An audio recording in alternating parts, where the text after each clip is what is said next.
नमस्कार दोस्तों, welcome to drop 3.5। मैं हूं नीरज कुमार पांडे। दोस्तों, इस समय दुनिया की सबसे महत्वपूर्ण बैठकों में से एक G7 समिट फ्रांस में आयोजित की जा रही है। प्रधानमंत्री नरेंद्र मोदी जी भी वहां पहुंच चुके हैं।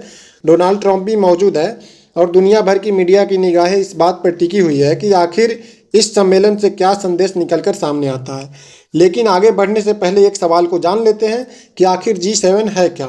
दोस्तों, G7 दुनिया की 7 सबसे बड़ी विकसित अर्थव्यवस्थाओं का एक समूह है। इसमें America, Britain, France, Germany, Italy, Japan और कनाडा शामिल है। कई वर्षों तक यही माना जाता था कि वैश्विक अर्थव्यवस्था और अंतर्राष्ट्रीय राजनीति की दिशा काफ़ी हद तक यही देश तय करते हैं। इसलिए हर साल इनके नेता एक साथ बैठते हैं और व्यापार, युद्ध, ऊर्जा सुरक्षा, वैश्विक संकट, जलवायु परिवर्तन और अंतर्राष्ट्रीय संबंधों जैसे मुद्दा पर चर्चा करते हैं। लेकिन अब समय और दुनिया दोनों बदल चुकी है। आज भारत दुनिया की सबसे तेजी से बढ़ती बड़ी अर्थव्यवस्थाओं में से एक है। भारत की जनसंख्या, आर्थिक ताकत, टेक्नोलॉजी सेक्टर और वैश्विक प्रभाव इतना बढ़ चुका है कि अब किसी भी बड़े अंतर्राष्ट्रीय मंच पर भारत को नज़रअंदाज करना लगभग असंभव हो गया है। यही कारण है कि इस बार भी प्रधानमंत्री नरेंद्र मोदी को विशेष आमंत्रण दिया गया है। और यहीं से कहानी दिलचस्प हो जाती है, क्योंकि G7 समिट शुरू होते ही कुछ ऐसी तस्वीरें सामने आई जिन्होंने पूरी दुनिया का ध्यान अपनी ओर आकर्षित कर लिया। प्रधानमंत्री मोदी और डोनाल्ड ट्रंप एक दूसरे से मिले, दोनों नेताओं ने हाथ मिलाया, तस्वीरें सामने आई, वीडियो सामने आए। लेकिन कई अंतर्राष्ट्रीय मीडिया संस्थानों और राजनीतिक विश्लेषकों ने एक बात नोटिस की। उन्होंने कहा कि इस बार दोनों नेताओं के बीच पहले जैसी गर्मजोशी दिखाई नहीं दी। अगर आपको याद हो तो पिछले वर्षों में जब भी मोदी और ट्रंप मिलते थे, अक्सर गले मिलते हुए दिखाई देते थे। कई बार दोनों नेताओं की बॉडी लैंग्वेज ही यह संदेश दे देती थी कि भारत और अमेरिका के संबंध मजबूत दिशा में आगे बढ़ रहे हैं। लेकिन इस बार तस्वीर कुछ अलग दिखाई दी। इस बार केवल हैंडशेक देखने को मिला और यही बात कई लोगों की चर्चा का विषय बन गई। अब सवाल उठता है कि ऐसा क्यों? क्या वास्तव में भारत और अमेरिका के रिश्तों में कोई बदलाव आ रहा है, या फिर यह केवल एक सामान्य कूटनीतिक मुलाकात थी? दोस्तों, इसी बीच एक और बड़ी बात सामने आई। G7 समिट के दौरान डोनाल्ड ट्रंप के आसपास का माहौल भी चर्चा का विषय बन गया। कुछ अंतर्राष्ट्रीय मीडिया रिपोर्ट्स में यह दावा किया गया कि कई विश्व नेता ट्रंप से दूरी बनाते हुए दिखाई दिए। हालांकि यह कहना गलत होगा कि कोई भी नेता ट्रंप से नहीं मिला।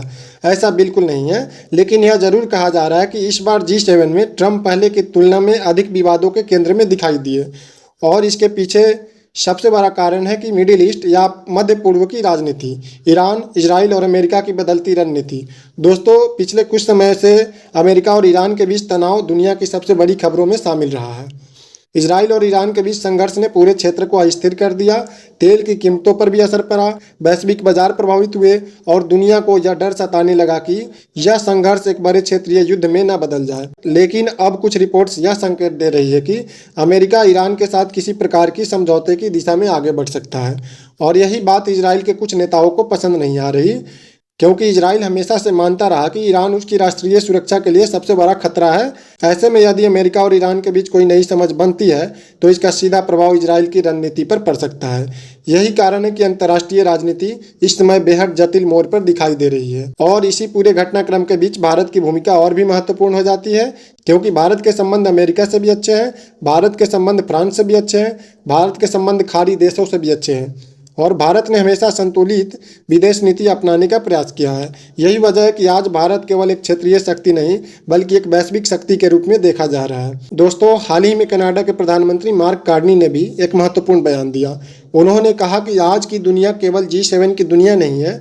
आज भारत, ब्राज़ील, खाड़ी देश और अन्य उभरती अर्थव्यवस्थाओं भी वैश्विक निर्णयों का महत्वपूर्ण हिस्सा है। यानी साफ शब्दों में कहें तो अब दुनिया केवल 7 देशों के भरोसे नहीं चलती।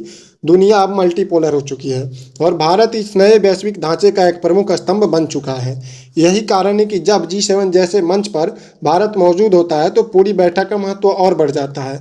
अब एक बड़ा सवाल यह भी उठ रहा है कि क्या भारत को G7 का अस्थायी सदस्य बनाया जाना चाहिए, क्योंकि भारत दुनिया की बड़ी अर्थव्यवस्थाओं में से एक है। भारत की जनसंख्या 140 करोड़ से अधिक है। भारत वैश्विक विकास का प्रमुख इंजन बन चुका है और अंतर्राष्ट्रीय मंचों पर भारत की भूमिका लगातार बढ़ रही है। ऐसे में कई विशेषज्ञ मानते हैं कि G7 को बदलती दुनिया के अनुसार खुद को भी बदलना होगा। और यदि ऐसा नहीं हुआ तो आने वाले वर्षों में इसकी प्रासंगिकता पर सवाल उठते रहेंगे। दोस्तों, आने वाले कुछ दिन बेहद महत्वपूर्ण होने वाले हैं। मोदी और ट्रंप की आगे की बातचीत, G7 समिट के निष्कर्ष, मिडिल ईस्ट की स्थिति, अमेरिका की रणनीति और वैश्विक अर्थव्यवस्था की दिशा, इन सभी पर दुनिया की नज़र बनी हुई है और भारत भी इन सभी घटनाओं के केंद्र में मौजूद है। अब यह देखना होगा कि इस सम्मेलन से दुनिया को क्या संदेश मिलता है। क्या भारत की भूमिका और मजबूत होकर उभरती है? क्या G7 अपने स्वरूप में बदलाव लाता है? और क्या मोदी और ट्रंप की अगली मुलाकात कोई नया संकेत देती है?